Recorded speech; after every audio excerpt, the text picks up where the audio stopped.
जरी की पगड़ी बांधी है, जरी की पगड़ी बांधे वो सुंदर आंखों वाला, कितना सुंदर लागे बिहारी, कितना लागे प्यारा, कितना सुंदर लागे बिहारी, कितना लागे प्यारा,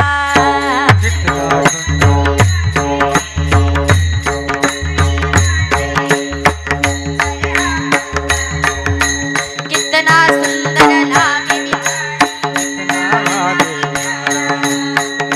सुंदर लागे बिहारी, कितना लागे प्यारा। तेरे काले काले बाल, तेरे नट घुंघराले बाल, जो तेरी सेवा करेगा वो हो जाए माला माल। हवा में सर सर करना, हवा में सर सर करना, तेरा पीता बजमत वाला, कितना सुंदर लागे बिहारी, कितना लागे प्यारा, कितना सुंदर लागे बिहारी, कितना लागे प्यारा, कितना सुंदर लागे बिहारी, कितना लागे प्यारा, कितना सुंदर लागे बिहारी, कितना लागे प्यारा प्यारा। तेरे काले काले बाल, तेरे नट घुंघराले बाल, जो तेरी सेवा करेगा वो हो जाए माला माल। हवा में सर सर करता, हवा में सर सर करता, तेरा पीता अंबर मत वाला, कितना सुंदर लागे बिहारी, कितना लागे प्यारा, कितना सुंदर लागे बिहारी, कितना लागे प्यारा। काय बा, विश्वाच्या मालकाचं सौंदर्य हे एवढं आहे की संत म्हणतात तुझी निढळी कोटी चंद्रप्रकाशे, कमल नयन हासे वदन हासे रे. म्हणून माय बाप, हे प्रापंचिक सौंदर्य पाहण्यापेक्षा विश्वाच्या मालकाच्या सौंदर्याकडे आपण लक्ष दिलं पाहिजे. ऐका, नाक हे फार महत्वाचं आहे. मग हे तर वारकरी संप्रदायाचं नाक आहे, अशा तशा व्यक्तीला देऊन चालणार नाही. मग विचार केला आणि विचाराअंती लक्षात आलं की बाबा, या नाकाच्या जागी माझ्या तुकोबारायांपेक्षा दुसरं कोणीही शोभून आणि साजून दिसणार नाही. कारण तुकोबारा हे अधिकार संपन्न व्यक्ती आहे. माझ्या तुकोबारायांनी भगवंताचं भजन करावं, चिंतन करावं, नवल नाही मायबाप. माझ्या तुकोबारायांकडे शिगेचं वैराग्य आहे. सांगेन तुम्हाला, तुकोबारायांनी ज्या पायवाटेने जावं ती पायवाट भजन करते. जसं जनाबाईच्या गोऱ्या भगवंताचं भजन करायच्या, तसं तुकोबाराच्या पायवाटेने जायचे. ती पायवाट देखील भगवंताचं भजन करत होती. नवल नाही. एक दिवस एक साधू तुकोबारांच्या भेटी करता तुकोबारांच्या गावी गेले. तुकोबारांचं घर विचारत तुकोबारांच्या घरी गेले. अंगणामध्ये भागीरथी झाडत होती. विचारलं, बाळा तुकोबाराय कुठे राहतात? सांगितलं, मी तुकोबारांची कन्या आहे. हे तुकोबारांचं घर आहे, काय काम आहे तुकोबारांकडे? सांगितलं, भेट घ्यायची. बाबा, माझे बाबा तर सकाळची वेळे शौच विधीला गेले. कोणत्या दिशेला गेले?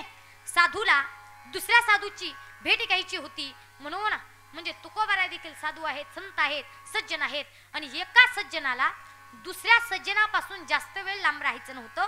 मुलीला विचारलं कोणत्या दिशेने गेले.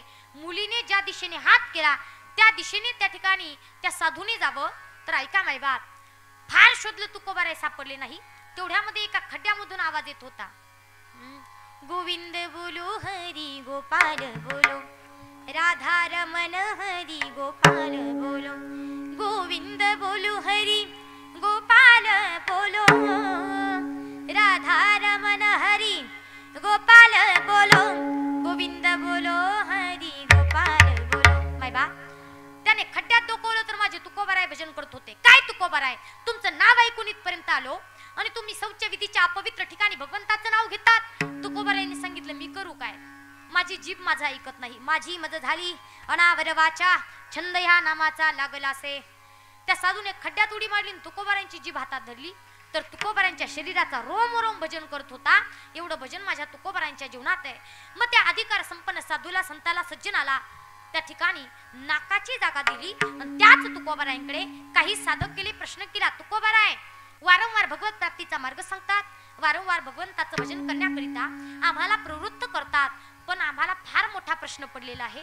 प्रश्न असा तुकोबाराय, ऐका ना, तुम्ही सांगतात भगवंताचं भजन करा, पण भगवान परमात्म्याचं भजन कशा पद्धतीने केलं तर भगवंताला आनंद होईल? बरं, तेही असू द्या. भगवंताचं भजन केलं तर कमीत कमी जसं एखादा मंत्री असेल, एखादा कार्यकर्ता असेल, त्याच्या बरोबर जर आपण राहिलं, त्याच्या बाजूने आपण जर राहिलं, त्याच्याच पक्षाने जर आपण राहिलं तर तो वेळ प्रसंगी आपल्याला आपल्या सोबत घेऊन फिरत असतो. मग त्याच पद्धतीने या ठिकाणी तो भगवंत काही करतो का? तसं तुकोबाराय सांगतात, अरे बाबा भगवान परमात्म्याचं जर मनापासून भजन केलं तर भगवंताला आनंद होतो आणि भगवंत परमात्म्याचं भजन जिथे आहे भगवंताची उपस्थिती सुद्धा तेथेच आहे. अभंगाचं शेवटचं चरण. तुका म्हणे होय भावेची संतोषी, तुका म्हणे होय भावेची संतोषी, तुका म्हणे होय भावेची संतोषी, तुका म्हणे होय भावेची संतोषी, तुका म्हणे होय भावेची संतोषी, तुका म्हणे होय भावेची संतोषी, तुका म्हणे होय भावेची संतोषी, तुका म्हणे होय भावेची संतोषी, आ तुका म्हणे होय भावेची संतोषी, तुका म्हणे होय भावेची संतोषी, तुका म्हणे होय भावेची संतोषी, तुका म्हणे होय भावेची संतोषी, तुका म्हणे होय भावेची संतोषी, तुका म्हणे होय भावेची संतोषी, तुका म्हणे होय भावेची संतोषी, तुका म्हणे होय भावेची संतोषी, वसे नाम पाची आपुलिया, वसे नाम पाची आपुलिया, वसे नाम पाची आपुलिया, वसे नाम पाची आपुलिया, वसे नाम पाची आपुलिया, आपुलिया न लगे आला चालावे बाहेरी, न लगे हालावे चालावे बाहेर, न लगे हालावे चालावे बाहेरी, न लगे हालावे, न लगे हालावे चालावे बाहेरी, बाहेरी बाहेरी, वसनाम पाची आपुलिया, मजनाम पाची आपुलिया, मजनाम पाची आपुलिया, वसनाम पाची आपुलिया, न लगे हालावे चालावे बाहेर, न लगे हालावे चालावे बाहेर, ओ न लगे हालावे चालावे बाहेरी, न लगे हालावे चालावे बाहेर, चालावे बाहेर, चालावे बाहेरी. एकदा जोरदार टाळी वाजवायची सर्वांनी. तुका म्हणे होय भावेची संतोषी, वसे नामापाशी आपुलिया. माय बाप माझे तुकोबाराय सांगतात की बाबांनो, मनापासून जर भगवंताचं भजन केलं तर भगवंताला संतोष म्हणजे आनंद प्राप्त होतो. मनापासून का? तर मन फार महत्वाचं आहे. मन महत्वाचं आहे परंतु चंचल देखील आहे. वर्णन करतात संत, बहुत चंचल चपळ चपळ, बहुत चंचल चपळ, जाता येता न लगे वेळ, जाता येता न लगे वेळ, बहुत चंचल चपळ चपळ, बहुत चंचल चपळ, बहुत चंचल चपळ. मन एवढं चंचल आहे की भगवंताला सुद्धा अर्जुनाला सांगावं लागलं की हे अर्जुना, तू मन हे मीची करी माझे भजनी प्रेम धरी सर्वत्र नमस्कारी मजे काते मन चंचल असलेलं मन ते जर एका ठिकाणी केलं आणि भगवंताचं चिंतन केलं तर ऐका मायबाप भगवान परमात्म्याला संतोष प्राप्त होतो म्हणून मनापासून भगवंताचं भजन केलं पाहिजे. तुम्ही म्हणाल ताई मग आम्ही मनापासून करत नाही का? तुम्ही कसं भजन करतात सांगणार आहे. आदरणीय आमच्या गुरुवरे उदाहरण सांगायचे बापू दादा. एकदा झालं असं एक जण सकाळी लवकर उठायचा आंघोळ झाली देवपूजा झाली की माळ हातात घ्यायचा भजन करायचा. रामकृष्ण हरी रामकृष्ण हरी रामकृष्ण हरी. नित्याप्रमाणे लवकर उठला आंघोळ झाली माळ हातात घेतली भजन चालू केलं रामकृष्ण हरी रामकृष्ण हरी रामकृष्ण हरी. तेवढ्यात झालं असं उजव्या हातात माळ होती डाव्या हातावरती मच्छर बसला. याने फार प्रयत्न केला काका रामकृष्ण हरी रामकृष्ण हरी रामकृष्ण हरी रामकृष्ण हरी. माळीने मच्छर उठवला. म्हटले जाऊ द्या मच्छर होता त्रास होत असेल. त्याचं भजन चालू झालं रामकृष्ण हरी रामकृष्ण हरी रामकृष्ण हरी. तेवढ्यात त्याची मालकीन तिथून गरके मारत होती. हा तिने पाहिलं काही भजनामध्ये करावं काय म्हणून ती गरके मारत होती. याच्या लक्षात आलं काही काम असल्याशिवाय ही गरके मारणार नाही. हुशार होता. याने मंत्र बदलवला रामकृष्ण हरी रामकृष्ण हरी रामकृष्ण हरी. काय म्हणते ग रामकृष्ण हरी. ही म्हटली जास्त काही नाही आपले बोकडे द्यायचे होते रामकृष्ण हरी. हा म्हटला मी हे उरकून घेतो तोपर्यंत तू ते उरकून घे रामकृष्ण हरी. हे म्हणजे भजन आणि ते म्हणजे बोकडे देणं. ती निघाली पण याचं कुठे मन लागतंय. कमी भावात दिले तर हुशार होता. रामकृष्ण हरी रामकृष्ण हरी रामकृष्ण हरी. शेजारच्या धोंड्या हक्काने केवढ्याला दिले रामकृष्ण हरी. तिने 2000ला दिले रामकृष्ण हरी. आपले 4000ला सांग मग रामकृष्ण हरी. ही म्हटली तुम्ही तुमचं बघून घ्या मी माझं बघून घेते रामकृष्ण हरी. ती निघाली पण त्याचं काही मन लागे ना.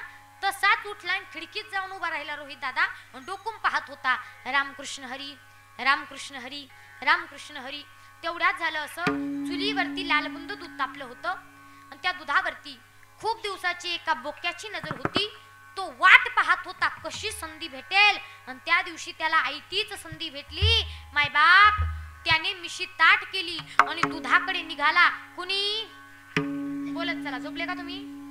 बोक्याने. याने मंत्र बदलवला आता रामकृष्ण हरी रामकृष्ण हरी रामकृष्ण हरी. आवाज करू नका रामकृष्ण हरी. परंतु बोक्या म्हटला ए तू हुसकर का फुसकर.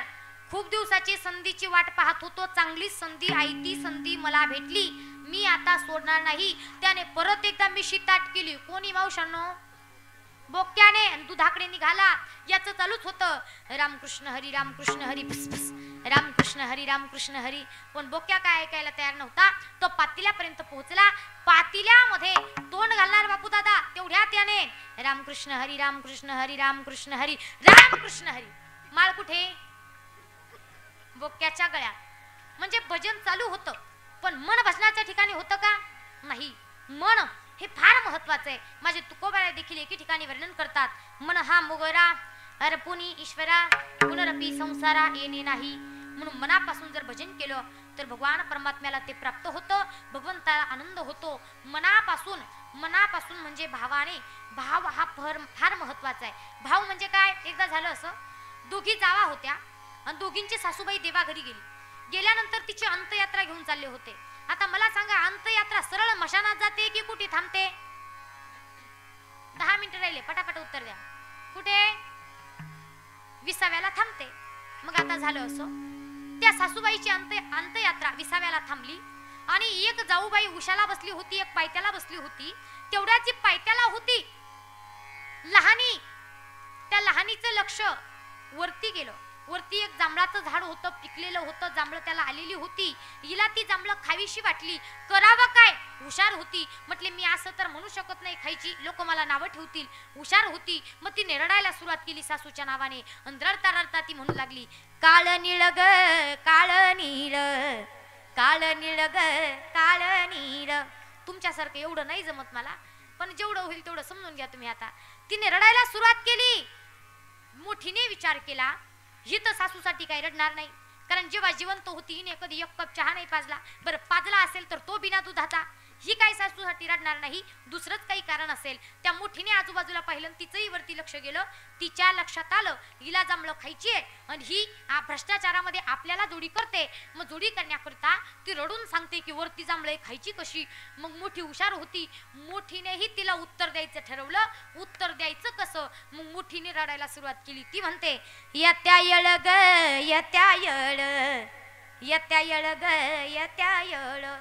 ती म्हटली तू काळजी करू नको, आपण येताना खाऊ. काय जांभळं. मला सांगायचं एवढे की त्या रडत सासूच्या नावानं होत्या, पण भाव जांभळांच्या ठिकाणी होता.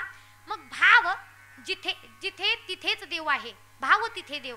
म्हणून भावाने भगवंताचं भजन केलं तर भगवंताला आनंद होतो, संतोष प्राप्त होतो. आणि जिथे भगवंताचं भजन आहे, भगवंताची उपस्थिती सुद्धा तेथेच आहे. याला पुरावा असा भगवतकार सांगतात, नहामोसामी वैकुंठे योगिनाम हृदयनच यत्र गायंती मदभक्त्या तत्र तिष्ठामी नारद. माझे भक्त गाती जेथे नारदामी उभा तेथे. एकदा नारदजी फिरत फिरत वैकुंठात गेले, देव सापडले नाही. मग अनेक ठिकाणी फिरले, विचार केला वृंदावनाची भूमी फार पवित्र आहे. का पवित्र आहे तर त्या भूमीमध्ये, महाराष्ट्राच्या भूमीमध्ये संत अवताराला येतात म्हणून याला संतांची भूमी म्हणतात. महाराष्ट्राच्या बाहेर देव अवताराला आले, परंतु महाराष्ट्रामध्ये जास्त अवतार संतांचे आहे. परंतु वृंदावन ही एक अशी भूमी आहे जिथे संत आणि भगवंत दोघांचाही जन्म एकत्र एका ठिकाणी, म्हणजे दुग्ध शर्करा योग आहे. याही पलीकडे सांगेन तुम्हाला, दुग्ध शर्करा योगाच्या पलीकडे एक लक्षात घ्या, ती भक्त, ती संत, तिच्याविषयी मी तुम्हाला सांगते. तिचं नाव 2 अक्षरी आहे. त्या 2 अक्षरी नावाला त्या ठिकाणी विलांटी उकार मात्रा नाही, त्याला 2 काने आहेत. 2 अक्षरी तिचं नाव आहे. बरसाना तिचं गाव आहे. ऐका मायबाप, त्या भक्ताने भगवंताचं चिंतन करावं. श्रेष्ठ ती भक्त, ती त्या पावन भूमीमध्ये होऊन गेलेली आहे. काय नाव आहे त्या भक्ताचं? राधा. बरोबर बोलताय ना तुम्ही? हा. ऐका मायबाप, त्या राधेने मी सांगेन तुम्हाला भक्ती केली. भक्ती करावी कशी? भक्ती माणसाची अशी असावी की देव त्या ठिकाणी, आपण देवाची वाट पाहतो, नवल नाही, परंतु भक्ताने अशी भक्ती करावी की देवाने भक्ताची वाट पाहावी. तेही असू द्या, आपण भगवंतासाठी रडतो, नवल नाही, देवाने आपल्यासाठी रडलं पाहिजे अशी भक्ती करावी. आपण देवाचं नामचिंतन करतो, नवल नाही, देवाने आपलं नामचिंतन केलं पाहिजे. तुम्ही म्हणाल काय बोलता ताई, असं कुठे होतंय का? देव आपलं नामचिंतन का करेल? सांगेन तुम्हाला. राधेचं नाही का केलं त्याने? अनेक भक्तांचं त्याने चिंतन केलेलं आहे. ती राधा राणी किती अधिकार संपन्न आहे. भगवंताशी विवाह न करता भगवंताची ती पटराणी आहे. मी सांगेन तुम्हाला, एक भोली भाली गाव की गवारण, एक भोली भाली गाव की गवारण, कान्हा की पटरानी हो गई, कान्हा की पटरानी हो गई. भगवंताशी विवाह न करता भगवंताच्या पटराणी होण्याचा अधिकार तिला प्राप्त झालेला आहे. मी सांगेल, आजही तुम्ही त्या भूमीत जा, तिथे कोणी कृष्ण कृष्ण म्हणत नाही, तिथे कोणी कृष्ण राधे म्हणत नाही, तिथे राधे कृष्ण, राधे राधे म्हटल्या जातं. कवी फार गोड वर्णन करतात, सांगणार आहे तुम्हाला. श्याम राधे कोई ना की हिता,